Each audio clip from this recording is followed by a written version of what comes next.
दोस्तों, welcome to the channel banking Bandhu. आज हम आपको बताते हैं कि प्रधानमंत्री एम्प्लॉयमेंट जनरेशन प्रोग्राम क्या है। इस स्कीम के अंतर्गत अगर आप लोन चाह रहे हैं बैंकों से तो आपको कितना लोन मिलेगा, क्या एलिजिबिलिटी है, कितनी आपको छूट मिलेगी, मतलब लोन का भी पैसा आपको पूरा नहीं चुकाना है, कितने की सब्सिडी आपको मिलेगी, क्या इंटरेस्ट रहेगा, क्या क्या एलिजिबिलिटी है। चलिए हम स्टार्ट करते हैं। हमारे इस चैनल पर हम वीडियोस जो बनाते हैं काफ़ी रिसर्च करने के बाद बनाते हैं, काफ़ी इन्फॉर्मेशन इकट्ठी करने के बाद बनाते हैं। तो इसे फिर भी हम आपसे रिक्वेस्ट करते हैं कि इसको यूज़ करने से पहले आप रिकन्फर्म कर लीजिए ताकि आपको अच्छे से और जानकारी मिल सके। देखिए, प्रधानमंत्री एम्प्लॉयमेंट जनरेशन प्रोग्राम जो है वो एमएसएमई के अंतर्गत आता है, micro small and medium enterprises के अंतर्गत आता है। Ministry of MSME government of India इसको देखती है। और जो इसके लिए प्रोग्राम है कौन चलाता है, इसको डिस्ट्रिक्ट सेंटर चलाता है, डिस्ट्रिक्ट इंडस्ट्रियल सेंटर इसको चलाता है। State khadi and village board and commission और मिनिस्ट्री इसको देखती है। डायरेक्ट इसका काम, जो डायरेक्ट इसकी प्रोग्रेस है कि काम सही से हो रहा है कि नहीं हो रहा, बैंक आपको प्रॉपर लोन दे रहे हैं कि नहीं दे रहे, आपकी एप्लीकेशन रिजेक्ट हो रही है तो क्यों हो रही है, सारा कुछ देखा जाता है। क्योंकि गवर्नमेंट का काम सिर्फ पॉलिटिकल इन्वायरमेंट को सही रखना ही नहीं है, आपको जॉब भी देना है, आपको अच्छा इन्वायरमेंट देना है, आपकी इनकम को सिक्योर करना है, आपको फैमिली को ग्रो करते देखना है। सारी इकोनॉमिक एक्टिविटीज गवर्नमेंट को देखनी होती हैं।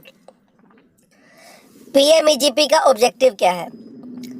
Provide employment, stop migration. मतलब आप जो काम के चक्कर में अपने घर बार को छोड़ के दूसरे शहरों में, दूसरे राज्यों में जाते हैं, उसको भी रोकना है कि आप जहाँ रहें वहीं काम करें, अच्छे से फले फूले, अच्छी आप इनकम ग्रो करें। ये भी गवर्नमेंट का मकसद है, आपकी इनकम ग्रो हो। और आर्टिसन जो छोटे छोटे काम करते हैं, लोहार है, बिजली का काम करते हैं, मरम्मत का काम करते हैं, उन सभी की इनकम को इंश्योर करना कि वो सही अच्छे से कमा रहे हैं। और ट्रेडिशनल एक्टिविटीज़, जो हथकरघा वाले हैं, जो पान वाले हैं, जो बीड़ी वाले हैं, पुराने जो धंधे कर रहे हैं, उनके सभी के काम धंधे को सुरक्षित रखना भी गवर्नमेंट का और पीएमईजीपी का ऑब्जेक्टिव है। कौन कौन पीएमईजीपी में लोन ले सकता है ये देखिए, हमने डिटेल में इसमें लिखा है। Sorry, individuals, self help groups, charitable trust, cooperative societies, उनकी एज जिनकी 18 साल से ऊपर है और जो 8वीं पास हैं वो एलिजिबल हैं पीएमईजीपी में लोन लेने के लिए। चाहे वो जनरल कैटेगरी से बिलोंग करते हैं, चाहे वो किसी स्पेशल कैटेगरी से बिलोंग करते हैं, वो सब लोग एलिजिबल हैं यहाँ पे लोन लेने के लिए। और दूसरा, अगर आप मैन्युफैक्चरिंग सेक्टर में पीएमईजीपी का प्रोग्राम स्टार्ट करना चाहते हैं तो आपकी कॉस्टिंग 10 लाख रुपए होनी चाहिए कम से कम। और अगर सर्विस सेक्टर में करना चाहते हैं तो 5 लाख रुपए। ये देखिए, पूरा हमने आपको डिटेल इसमें बता दिया है। और एक परिवार से केवल एक ही व्यक्ति एलिजिबल है इसके लिए। जी, एक परिवार से केवल एक ही व्यक्ति एलिजिबल है। फिर आप आ जाइए, और क्या क्या क्राइटेरिया है इसमें। आपकी इनकम हो या ना हो, पहले से आप कोई काम कर रहे हैं नहीं कर रहे, कोई मायने नहीं रखता, ये नया काम स्टार्ट करने के लिए है, तो इसीलिए इसमें इनकम का कोई क्राइटेरिया नहीं है। दूसरा, रेट ऑफ इंटरेस्ट हमेशा ही सामान्य रहेगा। बैंक अपने आप से ज़्यादा आपसे चार्ज नहीं कर सकती है। गवर्नमेंट की स्कीम्स के लिए हर एक बैंक का रेट ऑफ इंटरेस्ट निर्धारित होता है, आपको भी वही लगेगा। 3 से 5 साल तक का समय मिलेगा आपको चुकाने के लिए। Assistance under scheme is available only for new projects. मतलब यहाँ पे आपको अपना काम नए सिरे से स्टार्ट करना है। नए प्रोजेक्ट के लिए एक पीएमईजीपी का प्रोग्राम है, पुराने वाले के लिए आप बैंक में हेल्प लेंगे तो इस स्कीम के अंतर्गत वो नहीं आएगा। गवर्नमेंट इसमें सब्सिडी देती है, स्टेट गवर्नमेंट भी सब्सिडी देती है। आइए हम पता करते हैं कि क्या सब्सिडी के नियम है वो। डॉक्यूमेंट्स आपको क्या क्या चाहिए? आपकी एज का प्रूफ, आपका caste certificate, SC ST, ex serviceman, minority अगर आप हैं तो, क्योंकि इसमें बेनिफिट SC ST माइनॉरिटीज़ को डिफरेंट है और जनरल कैटेगरी को बेनिफिट डिफरेंट है। हमने आगे वो बताया है कि क्या बेनिफिट है। एजुकेशनल सर्टिफिकेट, क्योंकि एजुकेशन जैसे हमने बताया कोई इसको 8वीं पास कम से कम होना चाहिए, तभी वो इसका फ़ायदा उठा सकते हैं। और 2 से 3 हफ्ते की ट्रेनिंग भी इसमें ज़रूरी रहती है। इसको इम्प्लीमेंट कौन कर रहा है? जैसे हमने आपको बताया MSME, ministry of finance, MSME की जो मिनिस्ट्री है गवर्नमेंट ऑफ इंडिया, इसको डायरेक्ट मॉनिटर कर रही है इसके परफॉर्मेंस को। तो इसको इम्प्लीमेंट कौन करता है? Khadi and village industries commission, government of India का कमीशन है ये। Khadi and village industries board, district industrial centre of state government, ये तीनों एजेंसीज जो हैं, केवीआईसी, केवीआईबी और डीआईसी, डिस्ट्रिक्ट इंडस्ट्रियल सेंटर, हर एक स्टेट में रहते हैं ये, हर एक डिस्ट्रिक्ट में रहते हैं ये। इसको इम्प्लीमेंट करने का काम है इनका, क्योंकि गवर्नमेंट ऑफ इंडिया ने इनके जिम्मे ये काम सौंपा हुआ है। फिर राजीव गांधी उद्यमी मित्र योजना, ये इसको इम्प्लीमेंट कर रहे हैं जी। Rajiv Gandhi Udyami Mitra Yojana, ministry of women and child development, Panchayati Raj institutions, KVI federations, ये सारे फैसिलिटेटर्स हैं कि आपका काम सही से बन जाए, जल्दी से जल्दी बन जाए। आपको लोन कहाँ से मिलेगा? सरकारी बैंक सभी इसमें लोन दे रहे हैं। वो इसमें लोन देने के लिए या आपकी एप्लीकेशन को निरस्त करने के लिए स्वतंत्र है, पर ज़्यादा से ज़्यादा एप्लीकेशन उनको भी पास करनी होती है, क्योंकि गवर्नमेंट की स्कीम है ये, गवर्नमेंट को इसको प्रमोट करना है। उनको निरस्त करने से पहले आपकी एप्लीकेशन को उनको जवाब देना होता है सरकार को कि हमने इसको निरस्त क्यों किया। आरआरबीज, आपको लोन मिल जाएगा रीजनल रूरल बैंक से भी, सिडबी से भी, कोऑपरेटिव बैंक, मतलब सारे सरकारी बैंक जो छोटे हैं या बड़े हैं, आपको ये सुविधाएं लोन की इस पर्टिकुलर स्कीम के अंदर दे रहे हैं। अब आप आ जाइए कि कौन सी इंडस्ट्री, कौन सा काम एलिजिबल है। Agro based food processing eligible है, फॉरेस्ट बेस्ड प्रोडक्ट्स एलिजिबल है, हैंडमेड पेपर एंड फाइबर, बीड़ी बनाने के काम इसमें नहीं आते हैं, वो नेगेटिव लिस्ट के अंदर आएंगे। Rural engineering, biotech, biomass, polymer, chemical based products, servicing और प्रोडक्शन मतलब मैन्युफैक्चरिंग, ये सारे काम आप इसमें कर सकते हैं। और भी इसकी बड़ी लिस्ट है, आप पीएमईजीपी की साइट पे हमने आगे लिखा है, आप उसमें देख सकते हैं कि कौन कौन से काम एलिजिबल हैं इसके अंदर। मैक्सिमम प्रोजेक्ट कॉस्ट कितनी होनी चाहिए इस स्कीम के अंतर्गत आने के लिए? अगर आप मैन्युफैक्चरिंग सेक्टर से जुड़े हुए हैं तो 25 लाख की आपकी कॉस्टिंग होनी चाहिए, प्रोजेक्ट की कॉस्टिंग ज़्यादा से ज़्यादा। आपकी कॉस्टिंग 25 से ऊपर निकल जाती है तो इस स्कीम के अंतर्गत नहीं आएगा वो काम। सर्विस सेक्टर में अगर आप हैं तो 10 लाख ज़्यादा से ज़्यादा आपकी कॉस्टिंग प्रोजेक्ट की हो सकती है।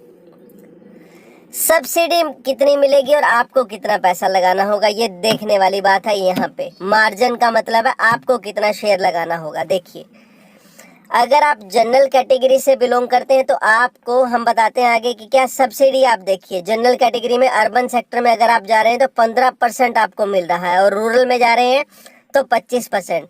अगर आप स्पेशल कैटेगरी से बिलोंग करते हैं तो अर्बन में 25% और रूरल में 35%। अब आप ये देखिए कि अगर आपकी कॉस्टिंग प्रोजेक्ट की 20 लाख रुपए है तो जनरल कैटेगरी में आपको 2 लाख रुपए लगाने होंगे 20 लाख में से, और अगर आप स्पेशल कैटेगरी से बिलोंग करते हैं तो आपको 5% लगाने होंगे, मतलब 1 लाख रुपए। तो आप ये देखिए आपकी तरफ से इन्वेस्टमेंट कितना हो रहा है, मिनिमम आपकी तरफ से इन्वेस्टमेंट हो रहा है, बाकी आपको लोन मिल जाएगा और आपको सब्सिडी भी मिलेगी। Sorry, subsidy to be kept as interest free FD. आपकी सब्सिडी जो आएगी आपके अकाउंट में नहीं आएगी डायरेक्टली, आपके पास दूसरा अकाउंट होगा। बैंक आपके लिए अपने आप से सब्सिडी मंगवाने के लिए आपको हेल्प करेगा, तो वो बैंक के जिम्मे का काम रहता है, क्योंकि सरकार इसमें फॉलोअप करती रहती है कि हमने सब्सिडी देनी है, तो बैंक इसमें क्लेम क्यों नहीं कर रहा है सब्सिडी में। देखिए, 3 साल के अंदर अंदर सब्सिडी आ जाती है और आप उसको 3 साल से पहले यूज़ नहीं कर सकते हैं। आपको अपना काम धंधा 3 साल तक कम से कम चलाना रहता है, तभी आप उस सब्सिडी को यूज़ कर सकते हैं, तभी उसका फ़ायदा उठा सकते हैं। आपको अप्लाई कैसे करना है? डिस्ट्रिक्ट इंडस्ट्रियल सेंटर जो जैसे हमने बताया वहाँ पे जाके आप अप्लाई कर सकते हैं। 2016 के बाद से ऑनलाइन एप्लीकेशन इसकी हो गई है। देखिए, kviconline.gov इन पे आप जाएंगे, आप इस पे अपनी सब इन्फॉर्मेशन डालेंगे, आपका काम वहां से बन जाएगा। आपको ज़्यादा इसमें परेशान नहीं होना है। आपके पास अपनी आईडी होनी चाहिए, पैन कार्ड, आधार कार्ड, आपको पता होना चाहिए हमने कौन सा काम करना है, प्रोजेक्ट रिपोर्ट उसकी होनी चाहिए आपके पास, और आपको गाइडलाइंस पता होनी चाहिए, एफएक्यूज उस पर लिखे हुए हैं कि आपको कौन कौन से क्वेश्चन पूछे जाएंगे, कौन कौन सी आपको जानकारी देनी होगी, सब उसके अंदर वेबसाइट के ऊपर आपको क्लियर कट आइडिया हो जाएगा। आपके पास कास्ट सर्टिफिकेट होना चाहिए, रूरल एरिया में काम करना चाहते हैं तो वहाँ का सर्टिफिकेट, प्रोजेक्ट रिपोर्ट होनी चाहिए। एजुकेशन, आपको जो ट्रेनिंग 2 से 3 हफ्ते की बोली है वो मैंडेटरी है, आप उसमें अप्लाई करेंगे जब तो आपके पास ट्रेनिंग की डेट्स आ जाएंगी, आपको कब कब ट्रेनिंग करनी है। आपके पास जहाँ आप काम करना चाहते हैं वहाँ के लिए जैसे हमने बताया कि आपके पास सर्टिफिकेट होना चाहिए अगर आप रूरल में कर रहे हैं। अगर आप स्पेशल कैटेगरी से बिलोंग करते हैं, मतलब माइनॉरिटी से बिलोंग करते हैं, फिजिकली हैंडीकैप है, या आप रिटायर्ड हैं कहीं से, एक्स आर्मी पर्सन है, तो वो सब आपको पेपर रेडी रखने होंगे आपके। आपकी एप्लीकेशन के अप्लाई होते ही विद इन 5 डेज के अंदर आपको कांटेक्ट किया जाएगा केवीआईसी के द्वारा, केवीआईबी के द्वारा या डीआईसी के द्वारा। Application can also be rejected. अगर आप जो सिर्फ मनगढ़ंत बातें लिखेंगे उसमें, अपनी प्रोजेक्ट रिपोर्ट आपने सही से नहीं बनाई है, तो आपकी एप्लीकेशन रिजेक्ट भी हो सकती है। इसीलिए प्रोजेक्ट रिपोर्ट को जो आप काम स्टार्ट करना चाहते हैं अच्छे से एक सीए से या सीएस से बनवाइए, ताकि वो प्रोजेक्ट रिपोर्ट आपकी कितना डेप्रिसिएशन होगा, कितना आपको पैसा लगाना पड़ेगा, कितना ब्याज आएगा, कितना बिजली का खर्चा आएगा, क्या आपका रेंट आएगा, ये सारी चीज़ें आप कैलकुलेट करके नहीं बता सकते हैं। सीए जो लोग रहते हैं, सीए लोगों को इस चीज़ की जानकारी होती है, वो इसमें काफ़ी पुराने जुड़े हुए होते हैं, उनके पास एक्सपीरियंस होता है, तो प्रोजेक्ट रिपोर्ट आप उन्हीं से बनवाइए। Grievances can be raised. आपकी अगर कोई दिक्कत है तो केवीआईसी के पोर्टल पे जो हमने आगे लिखा हुआ है उस पर आप अपनी कंप्लेंट भी लॉन्च कर सकते हैं।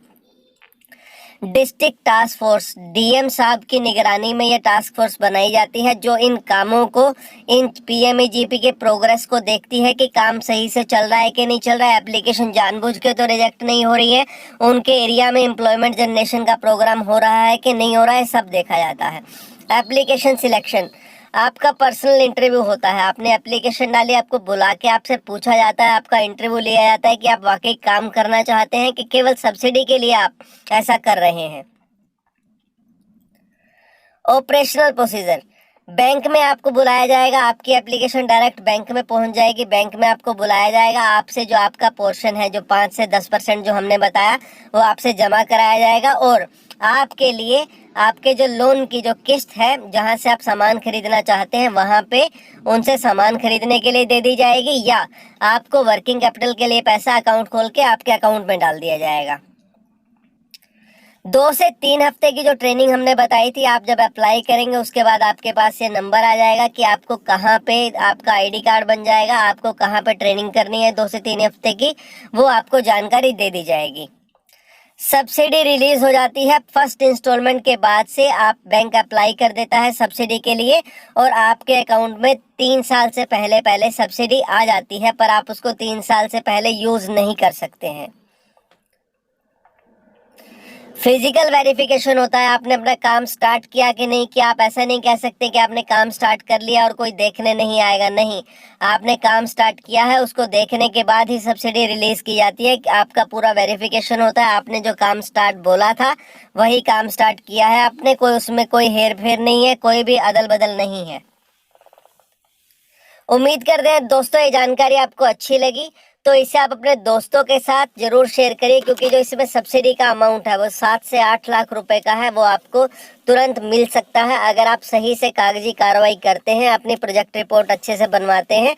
तो हमारे इस चैनल को सब्सक्राइब करिए और हमारे इस वीडियो को ज़्यादा से ज़्यादा लोगों तक पहुँचाइए, व्हाट्सएप के माध्यम से, फेसबुक के माध्यम से, ताकि वो भी इस चीज़ का फ़ायदा उठा सकें। Thank you.